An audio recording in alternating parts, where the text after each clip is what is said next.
Olá, pessoal. Sejam mais uma vez bem-vindos à continuação do episódio especial do podcast Resistência em Foco, cujo tema é uso racional de medicamentos, comemorando aí nesse 5 de maio o Dia Nacional do Uso Racional, com ênfase no uso racional de antimicrobianos.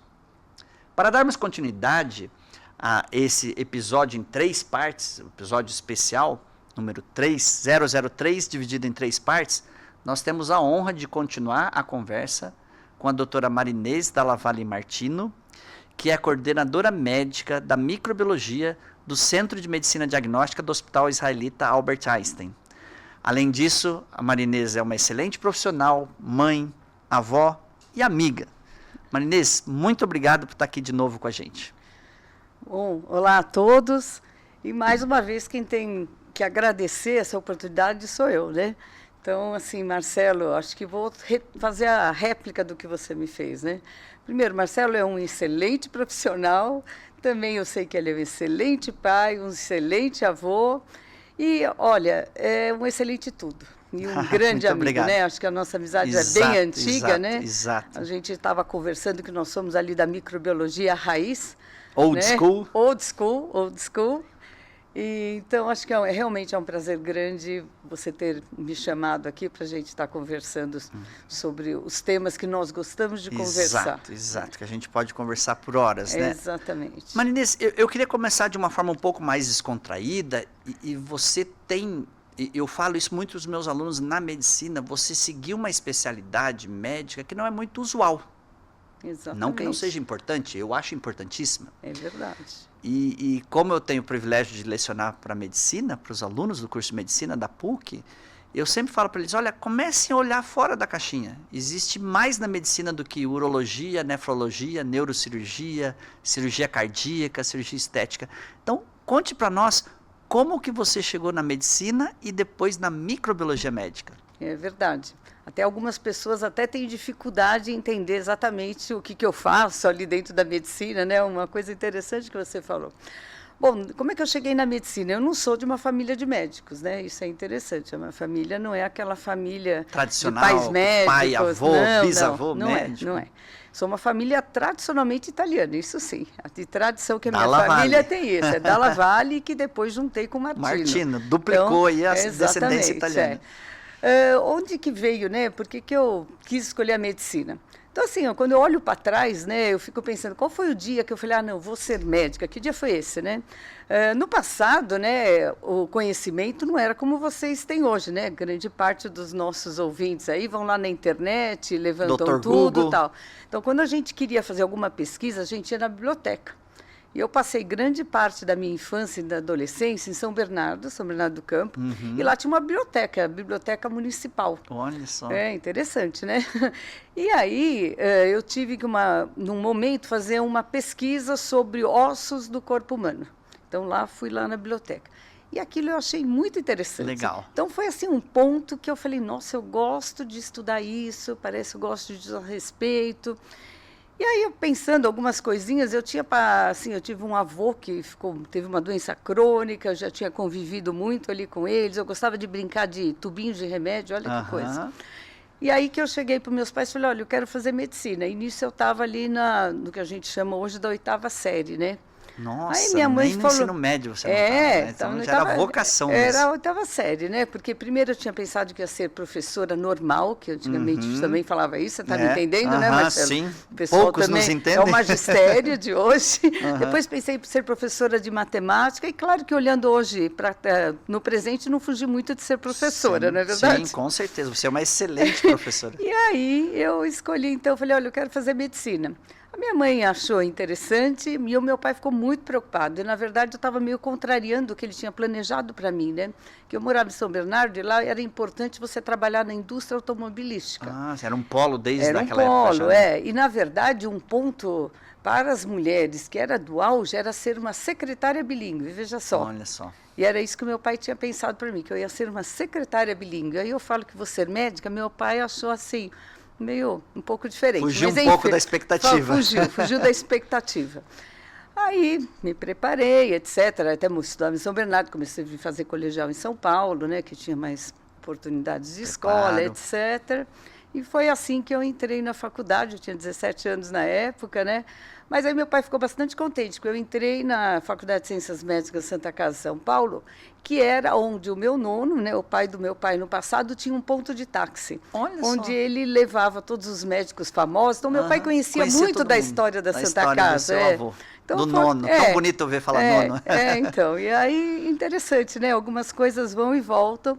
Então, foi assim que eu fiz a Santa Casa e que no ano passado, em dezembro, comemorei 40 anos de formatura. Olha que é muito parabéns, tempo. Então, esse é um pedacinho da minha vida. E a microbiologia, como é que veio, né? Onde que surgiu De onde surgiu a microbiologia? Então, assim, eu acho que eu tive um grande mentor, que foi o Dr. Igor Mimissa. Mentor de muitos microbiologistas brasileiros. Muito, mas assim, foi uma pessoa muito próxima a mim, realmente foi um pai profissional que eu tive. E já quando eu passei no terceiro ano da faculdade, eu gostei da microbiologia. Eu gostava daquelas aulas práticas, achei aquilo interessante. Aquelas bactérias crescendo do nada numa aquelas placa. Provinhas bioquímicas provas coloridas, que a gente fazia, bem bacanas. aquele microscópio, eu achei que aquilo era bem interessante mesmo, né? Aí, no quinto ano, eu passei no Emílio Ribas, que era infecto. Achei interessante a infectologia também, mas eu achava que eu me dava mesmo ali no laboratório. E no sexto ano, aí eu quis fazer o eletivo lá na microbiologia. Aí eu gostei mesmo. Né? Aí, até um pouco antes, tinha tido uma residência na Santa Casa que era mista, dermato e micro, mas isso tinha terminado. E aí o doutor Mimissa me ofereceu ali para ficar na disciplina, né? Aí eu fui bolsista FAPESP por um tempo. E aí vai desenvolvendo assim, aquela paixão, né? E aí né? ficou a microbiologia, depois, né? Me associei à Sociedade Brasileira de Patologia Clínica, fiz o título de especialista e tal, e aí eu fui nesse foco da microbiologia. E hoje você é diretora de um dos laboratórios mais bem conceituados em microbiologia do país. Eu sou coordenadora médica desse laboratório, né? Eu fiquei dando aula, eu fiquei professora na Santa Casa também por mais de 30 anos. Fantástico. Ali mesmo eu tive a oportunidade de trabalhar com controle de infecção, fui 10 anos médica do Serviço de Controle de Infecção, e lá nós tínhamos um laboratório muito particular, que ele atendia exatamente infecções relacionadas à assistência à saúde. Então, também era alguma coisa bem específica. Foco muito importante na nossa profissão. Exato. Né? Depois me veio a oportunidade de trabalhar num hospital privado e estou lá no Einstein já há 27 anos. 27 anos. Juntei com a faculdade lá também, participei lá do plano, né? Que fez os moldes da faculdade, sou professora hoje lá na disciplina de agente hospedeiro. Marinês, a gente é amigo há tanto tempo, né? Mas é muito bonito ouvir assim, a história de vida das pessoas, né? E como o universo conspira, né? Pois é. Sem ceticismo, sem acreditar em predestinação, mas o universo conspira. Acho que as pessoas estão onde elas têm que estar. E eu acho que me considero bastante feliz nisso. Com certeza, e é visível isso no seu olhar. Então, eu também me considero privilegiado, porque muito cedo eu já decidi que eu queria ser cientista. Acho que eu tinha 8 anos, eu já queria ser cientista. Quem sabe descobrir uma nova bactéria algum dia na vida. Fitobacter. E assim, o caminho foi feliz, e eu já no ensino médio também tive contato com a microbiologia e me apaixonei. E cá estamos nós, né? Assim, 3 décadas depois, né? No teu caso, 4 décadas, no meu 3 décadas depois. E, Marinês, assim, me conta o que você vê dos caminhos da microbiologia. Claro que nós estamos com um enfoque muito importante aqui no programa de hoje em resistência antimicrobiana. É o nome do programa, Resistência em Foco. Estamos celebrando o Dia Nacional do Uso Racional de Medicamentos com enfoque antimicrobianos. Mas vamos voltar um pouquinho atrás. Me conta, assim, o que era a microbiologia e o que é a microbiologia hoje, para que quem está nos ouvindo não pense que a gente só é portador de notícias ruins, que as bactérias só estão ficando cada vez mais resistentes, que os fungos também estão atrapalhando, que os tratamentos estão mais complexos e mais pessoas estão morrendo. Tem o outro lado positivo. A humanidade também, diante de desafios, ela avança. Então, você que tem aí quase meio século de exercício de profissão, entre formação e pós-graduação, especialização, conte para nós, assim, o que você percebe que existe de avanço entre a microbiologia lá da década de 70, 80 principalmente, e a microbiologia de hoje? Então, eu acho que ela andou muito, né? Então, a gente fala que a microbiologia ela não pode ser aquele resultado da missa de 7º dia. Isso eu também aprendi lá com o Dr. Mimissa. A gente tem que cada vez mais estar à frente do a microorganismo. métodos que melhorem essa identificação, né? Então, assim, claro, a gente fazia anteriormente. Primeiro, né, a gente fala assim, no meu laboratório eu não consigo fazer microbiologia. Qual é a microbiologia que eu tenho que fazer? Aquela que você faz bem. Então, se você só puder fazer a bacterioscopia, tá ok. Você faz bem bacterioscopia? Faça bacterioscopia. Um resultado rápido, isso. dá informação útil. Faça isso. Então, eu sempre falo, libere o resultado que você faz bem, que você tem segurança, que você tem um controle de qualidade adequado, isso já vai ajudar. Né? E a microscopia, como você falou, foi símbolo da medicina por mais de um século. Sim, ele é um PCR multi, não é isso? Exato, exato. Eu falo, é um grande multiplex, na verdade. Bem feito, então, fantástico. Ele é um multiplex muito bom. Então, a gente, lógico, trabalhávamos só com provas manuais anteriormente, né? E eram muitas, então era uma coisa bem mais trabalhosa. 2 dias, 3 dias para ficar pronto. Também não tínhamos a indústria, né, com meios já prontos. Então, a gente fazia os meios, via tudo aquilo, para controle de qualidade de cada insumo, tínhamos que fazer o controle de qualidade. Então, hoje, que grande parte, né, dos laboratórios tem esse benefício de ter os meios prontos. Pronto para uso, compra da indústria farmacêutica. Exatamente, né? Isso já é uma parte Foi que uma andou mudança muito, importante. já é um pedaço grande, né? Em relação aos métodos de identificação, acho que da mesma forma, né? É claro que sempre se a gente comparar na bioquímica, nós estamos sempre um pouquinho para trás, será que é isso? A gente fala, a microbiologia veio depois, mas ela está vindo, né? É que ela é mais complexa também, né, Marina? Eu acho muito mais, você né, Marcelo? Hoje estamos só em microbiologista aqui, então eu vou dizer tranquilo. Sem nenhum demérito para as outras especialidades, todas são importantes, a gente falava disso no episódio anterior, do multiprofissionalismo, do trans, do interdisciplinaridade, interprofissionalismo, mas assim, quando a gente fala de microbiologia, tudo é um pouco mais complexo, você está trabalhando com um ser vivo, não é um analito que está no sangue que você tão dosa. Constante assim, exato, né? Exato. É o que a gente fala, nem sempre a bactéria lê o livro, não é isso? Esse exato. é o ponto, né? E para trazer um comentário de um grande amigo nosso, o Alexandre Cunha, quando nós temos mudança em ponto de corte para bactéria sensível, que se torna resistente com outro ponto de corte diferente, ele costuma dizer assim, mas ninguém foi lá para a Pseudomonas e falou para ela que agora mudou o ponto de corte. Pois é, não é isso? Então é um aprendizado nosso, né? Do ser humano, do médico, do farmacêutico, do microbiologista que estão ali lidando com isso, né? Então a gente teve a oportunidade, então, com isso, né, com todos esses anos de começar a trabalhar com sistemas automatizados, tanto para identificação quanto para testes de sensibilidade. Os equipamentos de hemocultura, quando chegaram aqui, né, isso foi um avanço. Nossa, hemocultura automatizada. Nossa, né? hemocultura automatizada, né? Não precisava ficar olhando a garrafa a cada tanto em tanto, 12 horas, 4 horas. A gente era tão acostumado a isso que eu lembro que a primeira vez que a gente teve a automatizada ali, preparamos tudo e nós fomos para casa e voltamos no dia seguinte. E os pacientes não tinham dormido à noite, porque aquilo apitou a noite inteira. Não era um hábito, né, que a gente tinha.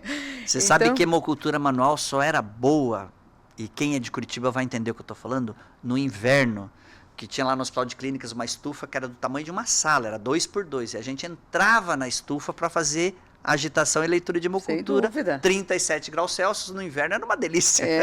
Mas é só nessa parte que é boa, né? Não, as nossas quarto estufas lá eram fantásticas, né? Era isso mesmo. Então, a gente foi entrando, esses métodos automatizados todos foram entrando, aí chegou um momento que parecia que a microbiologia ia ser só biologia molecular, não é isso? Tudo ia para biologia molecular. Mas aí veio, o que veio ali nesse meio do caminho? Veio o Malditoff, né? Veio a espectrometria de massa. Veio a espectrometria de massa aí. Não tem a ver com amplificação de material nucleico, né?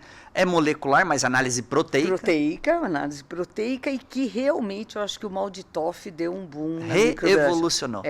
Deu muito grande, a gente vê aquilo tudo sendo identificado em minutos, né? Então, eu acho que isso foi um ganho imenso para a microbiologia. A espectrometria de massa, imenso. Então, para o microbiologista iniciante ou para as pessoas que não são especialistas na área, imagine que você tem um paciente, um familiar seu internado grave com uma bactéria causando uma infecção sistêmica generalizada. O que a doutora Marinês está falando é que antes a gente podia levar 2, 3, 4, 5 dias para a bactéria crescer na hemocultura manual. Na automatizada, a partir de 12 horas, às vezes até 2 horas, em casos raros, mas negativo tem. Você tinha uma positividade, e aí a partir daí com a identificação automatizada, em vez de 24, 48 horas, 4 a 6 horas você já sabia. E agora com a espectrometria?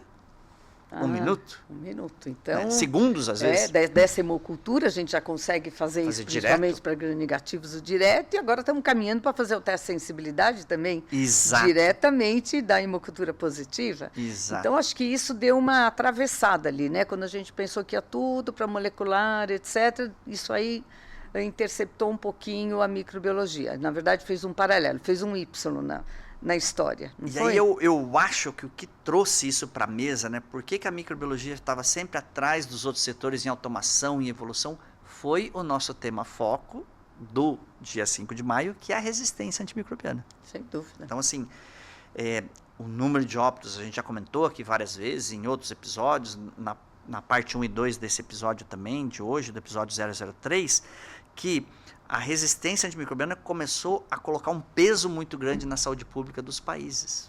Né? E até tem dados mais recentes, existe uma organização da OMS que chama-se Global Leader Group, Grupo de Líderes Globais. E eles colocam uma projeção muito pesada, que é você poder diminuir, pela primeira vez em séculos, a expectativa de vida da humanidade por causa da resistência antimicrobiana. Ah, Piloneto, mas é só 1,3 anos. Mas você vinha não crescendo e, de repente, você não só para como diminui. Isso é muito preocupante, né, Marinês? Sem dúvida. Não, então, conte para nós, assim, um pouco do seu dia a dia com a questão da resistência. Que, assim, antigamente a gente testava a sensibilidade da bactéria.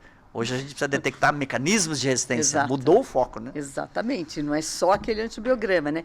E aí eu também me lembrei um ponto que a microbiologia ganhou bem no passado, assim, um degrauzinho, assim, de importância, pensando em infecção relacionada à assistência à saúde, que foi a morte do Tancredo Neves. Do Tancredo, 1985, certo? Isso, janeiro de 1985. Exatamente, né? Abril, de 21 de abril que aconteceu, né? Ele Mas foi eleito exato, e aí em abril ele acabou falecendo. Ali, assim, do ponto de vista de comunidade, eu acho que a microbiologia apareceu um pouquinho, Exato. dando o apoio ali ao controle de infecção. As antigamente chamadas infecções hospitalares. Exatamente. Que era um termo que estigmatizava, transferia a culpa para o hospital, que não é isso na maioria das vezes. Com certeza, né?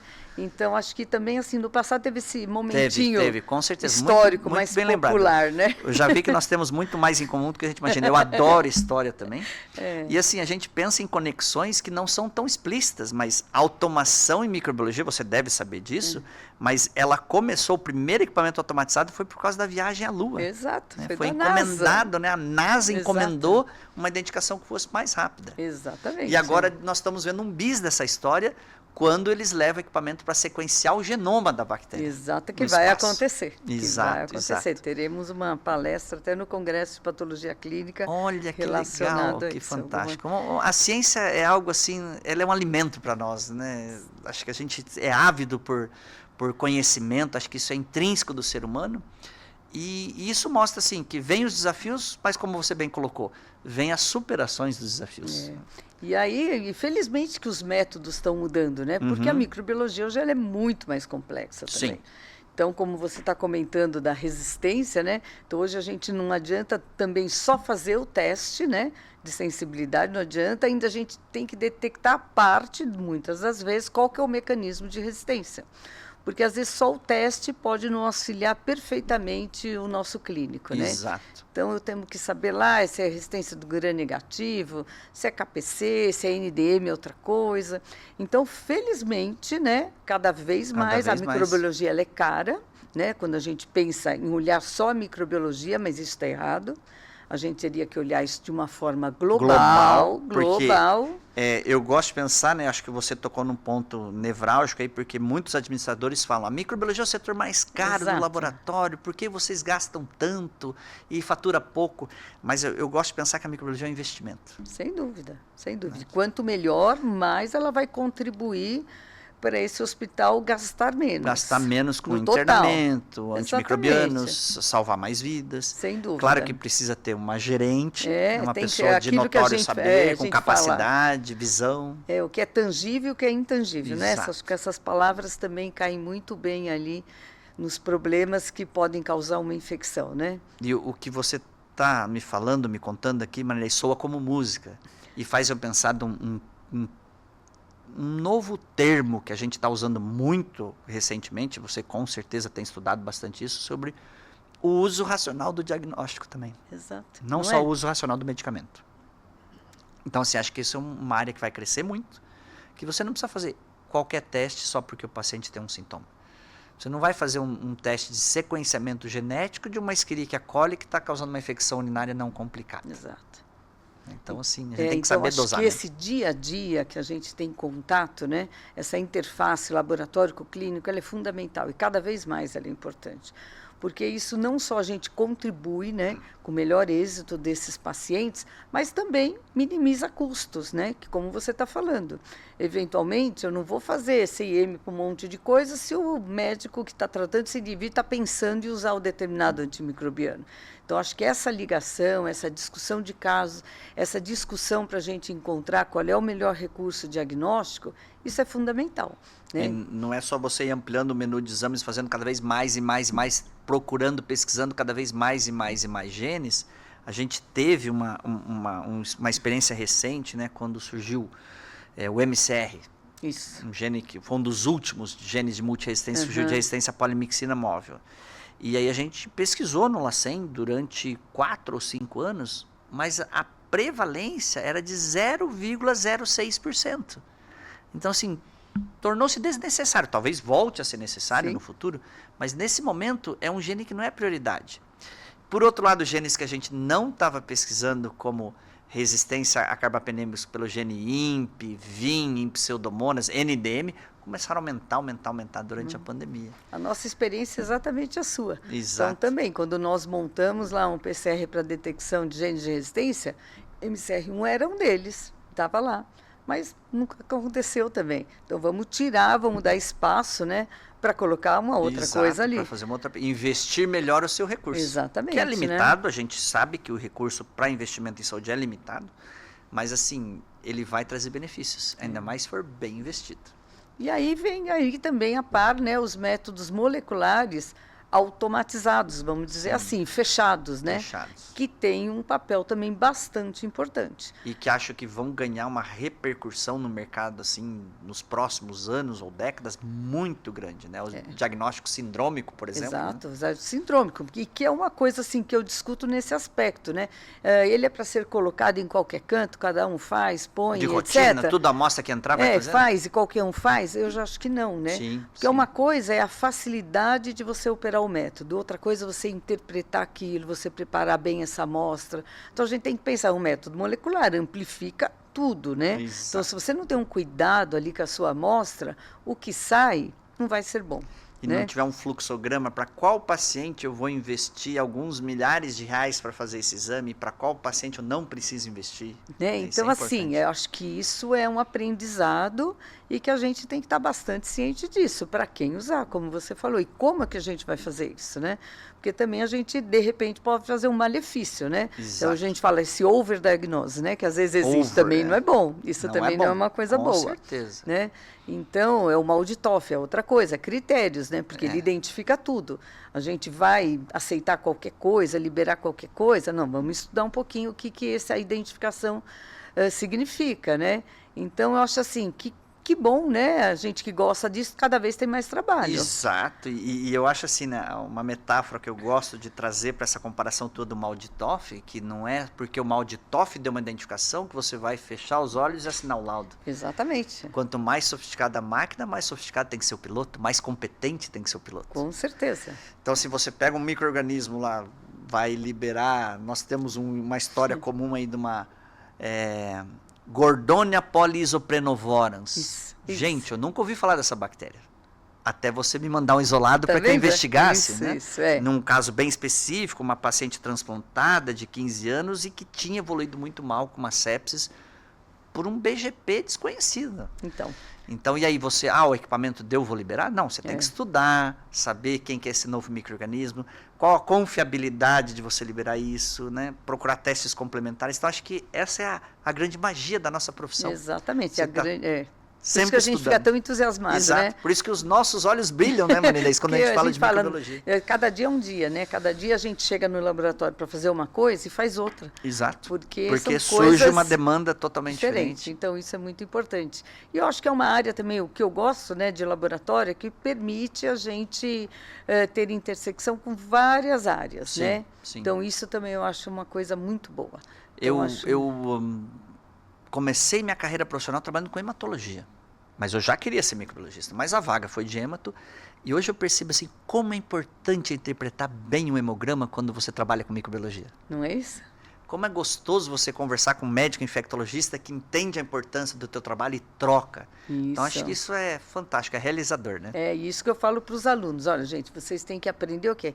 Na verdade, não precisam fazer grandes provas bioquímicas, não é isso, mas vocês têm que entender o que o laboratório faz, em quanto tempo, o que pedir e o que não pedir. Né? Então, que às vezes a gente recebe uns pedidos que fica assim até meio envergonhado. Exato. Como é que a gente vai conduzir isso? Que vem de novo ao Diagnostic Stewardship, o Exato. uso racional do diagnóstico. O que pedir, para quem quando pedir, não para é? quem pedir. Né? Então, tem testes que servem para uma idade, não serve para outra. Exato. Então, algumas coisas assim que eu acho que é o mais importante do que a gente ensina é muito focado nisso. É. Né? Sempre ter aquela visão do custo-benefício.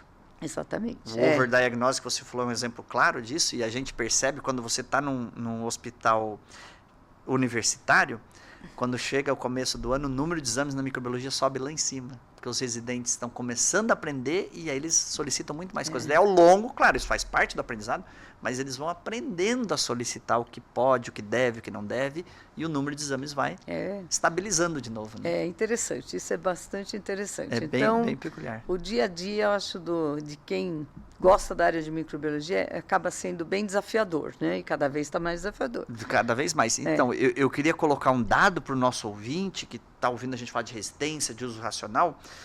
Se nós voltarmos no Brasil, há 15 anos atrás, 2009,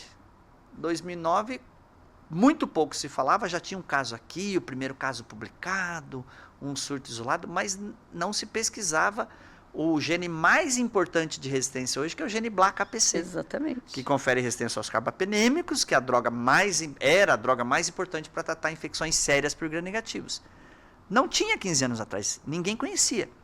Aí você começa BLA-KPC, depois vem BLA-NDM, aí BLA-OXA23 era conhecido, mas tinha uma prevalência baixa, dele começa a ficar cada vez mais frequente. Então tem pelo menos uns 6 genes diferentes que nós não pesquisávamos no laboratório, ou muito raramente, porque a circulação, ou até mesmo eram desconhecidos. Veio o MCR e vão vir outros. Exatamente. E a gente vai tendo que se superar, né? E aí a gente tem que trabalhar junto, né, com os métodos diagnósticos para que eles nos ajudem, né, a cumprir esse papel importante da microbiologia. Né? Então, assim, eu gosto de ter um olhar muito positivo sobre as coisas. Então, assim, o tamanho do desafio da resistência antimicrobiana é gigantesco, mas dá para falar seguramente que nós, em nenhum outro momento da história, nós tivemos tantas ferramentas também para combater. Se não do ponto de vista de tratamento, que é uma conversa importante, o número de novas drogas antimicrobianas está ficando cada vez mais escasso, mas do ponto de vista de diagnóstico, de agilizar, de diminuir o tempo, nós estamos conseguindo, né? Sem dúvida. Ter avanços. Eu acho até por isso que, assim, se fala até mais da resistência. A gente faz diagnóstico, né? A gente detecta. Então, temos métodos para isso, né? Estudamos para isso. Acho que o BRCAST, de novo, né? A gente fala esse papel importante para os laboratórios de microbiologia, padronizar os seus métodos. E eu acho que isso também, como é uma coisa, assim, muito voltada, né, ao público brasileiro, tem essas nuances, isso trouxe também os microbiologistas se juntarem. Mais próximos, né? Mais próximos. Tentando falar a mesma língua, não é discutindo as dificuldades que tem. E agora, não tenho como interpretar essa droga, o que fazer? Exatamente. Recentemente você liderou um encontro nacional, né, do BRCAST, foi fantástico, né? Discutimos aí com mais de 400 microbiologistas no país todo. E aí vem outro aspecto, né, Maria Inês, que eu queria abordar com você aqui, que a gente ainda está arranhando a superfície, a ponta da ponta do iceberg, que é a inteligência artificial, que também é uma outra ferramenta que não adianta você ir contra. Você vai ter que saber usar. E, de novo, vem na minha cabeça a metáfora do piloto. Se você põe a inteligência artificial na mão de uma pessoa que não conhece determinado assunto, ela vai falar um monte de absurdo. Agora, se você põe a inteligência artificial na mão do especialista que sabe filtrar, analisar, ele vai explorar e extrair cada vez mais conhecimento disso. E a inteligência artificial vem de um conhecimento também, né? Então, não vem do nada. Não vem do nada. Então, acho que isso que é importante. Como é que a gente alimenta todos esses sistemas para que a inteligência artificial venha nos favorecer. Então, acho que, né? Porque não é uma coisa... Exato. Não é uma... como é que é o termo que a gente tinha de geração espontânea? Não é? Não é verdade? Ela vem de agregar conhecimentos. Sim, e como é que ela captura o que está ali, né, na e rede. quem fala para ela, né? Então, a Exato. gente também tem que fazer essa alimentação. Alimentação correta. Então, acho que cada vez mais estamos andando nisso. O pessoal de ciências de dados, a gente trabalha muito, né, nos projetos com o Ministério, com o CDC, dentro do BRK, a gente trabalha muito com o pessoal de ciências de dados. Eles têm uma frase que eu acho ótima, né? Ciências de dados, entra lixo, sai lixo. Então, se você não alimenta bem tua base de inteligência artificial, vai sair coisas. Exatamente. Né? Então, esse link, né, que a gente tem e que um alimenta o outro, acho que também isso é fantástico. E Por isso que a gente vai crescendo, exato. Né? E aí cresce, eu gosto de pensar assim que quando eu estou crescendo e trazendo as pessoas juntos, todo mundo vai mais longe. Sem dúvida. Então, assim, você não precisa menosprezar ou minimizar o conhecimento de alguém. Para você, quando você cresce junto, é o verdadeiro crescimento. E eu sei que você tem uma fala muito importante da questão multiprofissional. Então, você como médica dentro do laboratório, conte um pouco mais para nós assim do teu dia a dia, dessa inter-relação, porque eu imagino que na tua equipe você tem médicos, biomédicos, farmacêuticos, biólogos, profissionais de várias categorias dentro do laboratório, mas você interage com outro grupo de vários especialistas médicos. Então, assim, acho que a nossa função é muito realmente essa interação, né? Muito IgM, né? Muito, é para cá e para lá. Para todos os lados. Para lá. Né? Então, eu felizmente tenho uma equipe, né, muito bem estruturada, né? Com bioquímicos, biomédicos, farmacêuticos. Então, são pessoas também, a gente fala, depois que ainda mais passa um tempo no laboratório, essas pessoas saem, acham que não é bem isso, mas aquelas que ficam. Né? Então, e essas pessoas, realmente, eu sou muito felizarda em trabalhar com pessoas muito bem formadas, né? Tenho certeza. Quando eu estava também anteriormente na Santa Casa, isso também acontecia. Outra escola, e agora da mesma forma, né? Então, essa parte do grupo, acho que é bem importante. E que a gente sempre tenta o quê? Ver cada vez mais treinamentos de educação, né? Exato, acho que o ensino é muito importante. Então, nós lá temos lá pelo menos uma hora da semana que nós praticamente paramos, que é para a gente juntar com os pós-graduandos. A gente tem pós-graduandos de... Porque vocês agora têm uma escola, né? Isso, e esses pós-graduandos que ficam no laboratório, que são biólogos, bioquímicos, farmacêuticos, biomédicos, essa hora da semana ela é muito importante. Então, pelo menos essa uma horinha, a gente vai fazer alguma coisa do ponto de vista educacional, né? Fora isso, então, a gente tem o quê? A relação com os outros setores do laboratório. Eu acho que a gente é felizardo em relação a isso. Então, a gente trabalha muito com a farmácia, então nós temos lá os farmacêuticos clínicos, trabalhamos com o controle de infecção, né? Então, só daí a gente já tem uma ligação que também cada 15 dias estamos lá discutindo casos. Então, cada um traz o seu pedaço. Seu expertise. Isso, né? Então, cada um vai... É um mosaico da obra de arte final, né? E cada um vai colocando uma peça. Eu gosto muito dessa visão. Não, essa uma hora também é todas as quintas, meio-dia, quinzenalmente estamos lá no grupo. Que bom. E é interessante que as pessoas vão voluntariamente, porque acho que aquilo é interessante. E elas crescem, discutem. Acho que ninguém sabe tudo, né, Marinês? Não é. Então, você tem que abrir espaço para ouvir o outro, entender o que o colega de uma outra profissão tem para trazer, tem para comentar. E a gente gosta dessas pessoas que não dizem que sabe tudo. Porque né, todo mundo conhecendo seus limites e podendo contribuir. Acho que isso é o profissional de maior confiança, é aquele que fala, deixa eu escutar o outro aqui, né? O que ele sabe disso. Porque cada um tem a sua expertise. A gente sabe que o conhecimento é muito amplo, né? Então, ninguém domina tudo. A verdade é essa. Vou fazer uma pergunta assim, meio um pouco fora do protocolo, mas assim... Por que você acha que a resistência antimicrobiana chegou nos níveis que está hoje? Qual que é a tua percepção, assim, tua leitura? Olha, Marcelo, as pessoas morriam de infecção simples antes do antibiótico. E agora estão morrendo, apesar de a gente ter só no Brasil mais de 120 opções de drogas.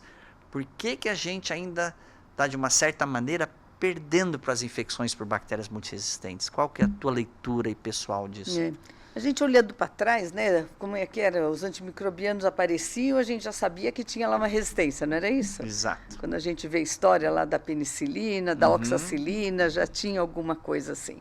Então, as bactérias, na verdade, né, elas vão multiplicando e vai sobrando alguma coisa, e de bactéria para bactéria, de espécie para espécie, ou interespécie, essa resistência vai disseminando. Sim. Né?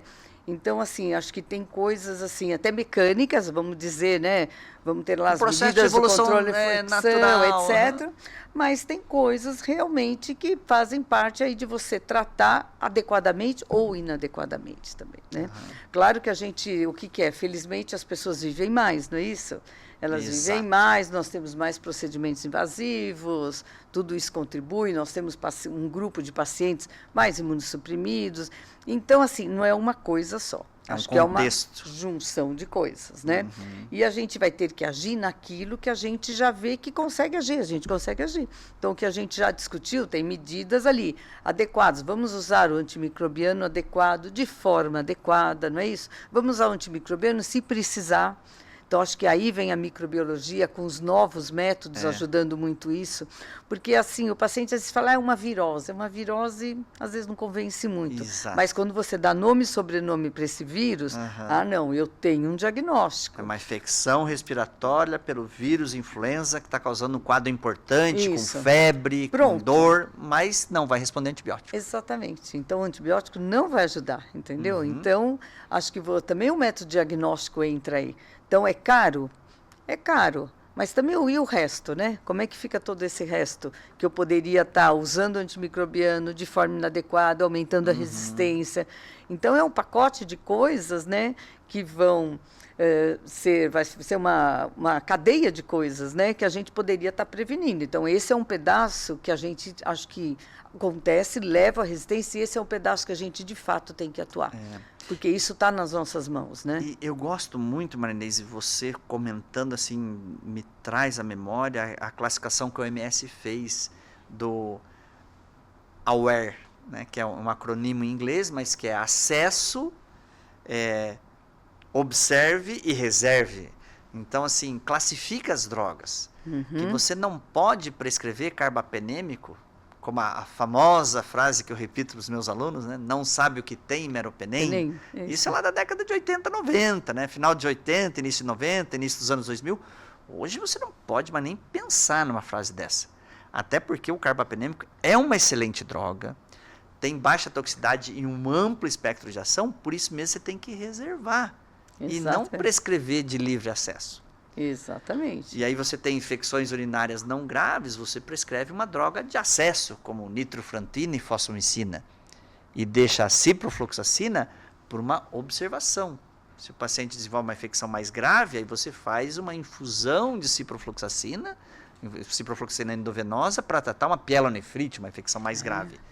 Então, acho que esse manejo, essa nova forma de eu não ter novas drogas, e tenho que racionalizar o uso das que eu tenho, por isso que o uso racional é uma palavra que é tão forte e importante, de medicamentos, fala sobre isso.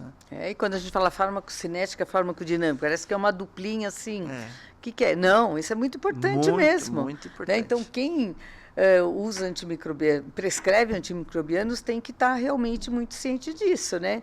E o que a gente fala, é claro, né, quimioterápico. Quem prescreve quimioterápico não é todo mundo, não é isso? Exato. Mas é uma pena, todo mundo prescreve antimicrobiano, né? Por que será? E que perdeu o termo histórico de quimioterápico antimicrobiano, como ela era chamada antigamente. Exatamente, né? Então, assim, às vezes também acho que falta um pouquinho do respeito para aqueles indivíduos que realmente são aqueles que deveriam prescrever o antimicrobiano. E quando a gente observa o que você está falando com o aumento de consumo de antimicrobianos no mundo, os países mais populosos, como China, Estados Unidos e Brasil, são países que realmente estão consumindo demais, está aumentando muito o consumo de antimicrobianos. Isso é preocupante. Sem dúvida. Porque a população não está... quando eu falo aumento do consumo, é per capita. Não é porque a população está aumentando. É por pessoa. Por pessoa. Então, assim, e o Brasil e a China estão entre os que mais lideram esse crescimento. Os Estados Unidos teve um crescimento não tão importante em termos de percentuais quanto o Brasil, China, Índia, que são, de novo, os BRICS que a gente comentou no episódio anterior. Exatamente. Que são os BRICS e que a gente tem que cuidar. Então, acho que isso aí é um olhar que a gente tem que ter atento. É o dia a dia, né, na verdade. Esse é o dia a dia que a gente tem que estar bastante preocupado. E aí, quando a gente olha, né, Marinês, com aquela sensação assim de que, mas não tem problema, vai surgir uma nova droga vai vir e a indústria vai desenvolver, e a gente vê os últimos 20 anos... Pouquinho ali, né? Pouquíssimas drogas alta, de altíssimo custo. Então, assim, as curvas não se acompanham. Nós temos que cuidar bem do que a gente tem, né? Acho que essa é a essência da racionalização. E o ponto bom é que a gente faz mais diagnóstico, né? Então, a gente tem que, por um bom lado, aproveitar essa facilidade que a gente tem no diagnóstico. Né? Então, isso também, de novo, a gente se entusiasma aqui com a microbiologia. Né? Fazendo diagnóstico, eu acho que a gente é um pedaço, uma contribuição importante também para a gente minimizar os efeitos da resistência bacteriana. Cada maestro tem a sua pasta. Sem dúvida. Como a gente comentou aqui numa mesa multiprofissional, então, assim, o farmacêutico, lá na farmácia, na saúde comunitária, tem que orientar o paciente a tomar todo o antibiótico na data, horário certo e tudo mais. O médico tem que pensar na prescrição. Nós, no laboratório, temos que, o quanto mais rápido e mais assertivamente... Sem dúvida. Testar o antimicrobiano, e aí vem o papel importantíssimo do BRCAST, que você de forma libera adequada. Hoje, de forma adequada, padronizada, para a realidade brasileira. Então, assim, tem muitos desafios, mas também tem muitas ferramentas, né, Marina? Sem Acho dúvida. que essa é a mensagem que fica, né? Então, isso entusiasma a gente que é do laboratório, né? Então, cada vez que a gente faz um diagnóstico interessante, vê que a gente ajuda, né, assim, a diminuir o tempo de internação, restringir drogas, né, porque às vezes começa drogas múltiplas, mas depois a gente volta para trás, né? Descalona, o descalonamento, é fantástico. Né? E isso, pelo menos, os trabalhos mostram, né, dos novos métodos. Às vezes pode o início da droga não ser bem aquilo que a gente pensa, mas o descalonamento, a gente vê com várias drogas isso acontecendo. Importante. Então, acho que isso realmente muda a história quando você tem métodos adequados e faz um bom diagnóstico microbiológico. Exato. Vamos fazer um encerramento um pouco atípico, quebrar um pouco o protocolo. Vou colocar um pouco em jogo aqui a nossa amizade e queria fazer perguntas e respostas. Como diz a nossa amiga Renata, de frente com o piloneto. Então vamos ver. Vamos ver se a Renata não deu uma ideia que vai me deixar atrapalhada. Vamos lá. Conte para nós. Rapidamente responda. Família. É a coisa mais importante que tem. Fantástico, eu sabia que você ia dizer isso. Concordo plenamente. Já fico emocionada só de falar isso. Assim como nós somos avós recentes, né? Ainda continuamos curtindo essa parte. Muito importante na vida. E aqueles amigos que são família também, exato, né? Então, amigos que fazem parte da família. Não é? Tem uns amigos que viram família. Não tem igual, não tem igual. Um sonho. Olha, um sonho... está sempre relacionado à minha família. Eu quero ver todos bem, né? E quem sabe um dia a gente encontrar quem foi e quem está. Acho que isso é uma coisa que eu fico pensando. Fantástico. A gente sabe que a vida não pode parar, né? Exato, então vão vindo outros, a gente vai tentando ciclo, né? aceitar isso, né? Mas quem sabe um dia, né? Um receio. Um receio. É doença. Doença. Esse que leva entes queridos mais cedo. Isso, doença para mim. Acho que é isso que nos move, né, Marinês? Por isso que a gente trabalha tanto naquilo que a gente escolheu, né? Porque sabe que de alguma maneira pode evitar isso, ou minimizar, ou até mesmo curar. Exato, a doença é... E na parte mais artística, assim, um filme que marcou a sua vida? Um filme, eu gosto muito do Rei Leão. O Rei Leão, olha porque só, acho que é o ciclo da vida, né? O ciclo da vida, é o que nós estamos falando, né? Mais ou menos o que a gente está dizendo. E onde as bactérias fecham. É isso aí, o ciclo da vida. Muito bom, o excelente. Ghost é um filme que me impressiona. Eu já vi, mas fico impressionada. Mas ele tem uma mensagem forte ali. Que aí eu já não quero assistir de novo. Assim, mas o Rei Leão é uma excelente escolha. Mas o Rei Leão, para mim, ele resume realmente o que acontece conosco. Muito bom, muito bom. E um livro que você leu, que te inspirou e que você recomendaria para os nossos É ouvintes? interessante, né? Livros, eu gosto de uma coisa completamente diferente. Eu gosto de livros de culinária. Olha que legal. Eu Mas a gosto... microbiologia tem muito de culinária, né? Então, eu gosto de livros de de meio de culinária. cultura. Então, assim, eu recebo muitos livros do Dr. Jacir Pasternak, ele me traz livros de culinária e de história da culinária. Então, eu gosto muito de ler, assim, sobre a história da culinária italiana, lógico. Então, isso é o que eu gosto. Vou falar num geral, até nem vou citar um nome, mas é alguma coisa que eu gosto. Referente a essa área, que são muitos, né? E referente, assim, à música, o que você gosta? Música eu gosto do Bocelli. É um gosto refinadíssimo, nossa amiga eu refinada. acho que eu tive uma experiência ano passado que a gente conseguiu ver o Bocelli na cidade dele. Nossa, fantástico. Então, para mim, isso foi Marcou, um presente inesquecível. Que bom. Marinês, a gente podia continuar conversando por horas, né? Sempre uma conversa muito agradável. Você é uma pessoa apaixonada, vibrante, traz aquele brilho no olhar quando fala da sua profissão, fala da microbiologia, fala em ajudar pessoas. Esses últimos minutos aqui com você me mostraram assim como realmente o respeito que eu tenho por você enquanto profissional, como você é uma pessoa inspiradora, ficou explícito. Então, mais uma vez, muitíssimo obrigado por estar aqui com a gente. E eu espero que a gente volte a nos conversar aqui no podcast, em congressos, em reuniões do BRCast, como a gente vem fazendo já há anos. E que a gente continue com essa amizade aí por muitos e muitos anos. Muito obrigado. Acho que, Marcelo, a gente tem conversado muito, né? Acho que a vida nos presenteou com isso. A gente conversa muito da família, da profissão, né? Então, assim, eu sou muito grata de você ter me dado essa oportunidade de estar aqui. Eu também acho uma coisa muito boa em você, né? Que a gente fala que coisa pública funciona, não funciona. Eu acho que você coordenar o LACEN, isso é um grande exemplo, né? De como as coisas podem ser bem feitas em locais que são bem geridos. Então, acho que isso é uma coisa... A gente tem um privilégio, como você falou, de estar à frente de uma grande equipe também. Né? Então, acho são que muitas pessoas que fazem a gente crescer e querer crescer junto com elas. Né? Então, eu também te parabenizo por tudo que você representa aí dentro da microbiologia. Acho que é dentro da sua família e é um presente para todos nós, essa sua pessoa. Excelente. Então, até uma próxima, pessoal. Continue conosco. Dentro em breve teremos novidades aí. O episódio 004 está chegando. E até uma próxima. Obrigado por nos acompanharem. Obrigada, pessoal.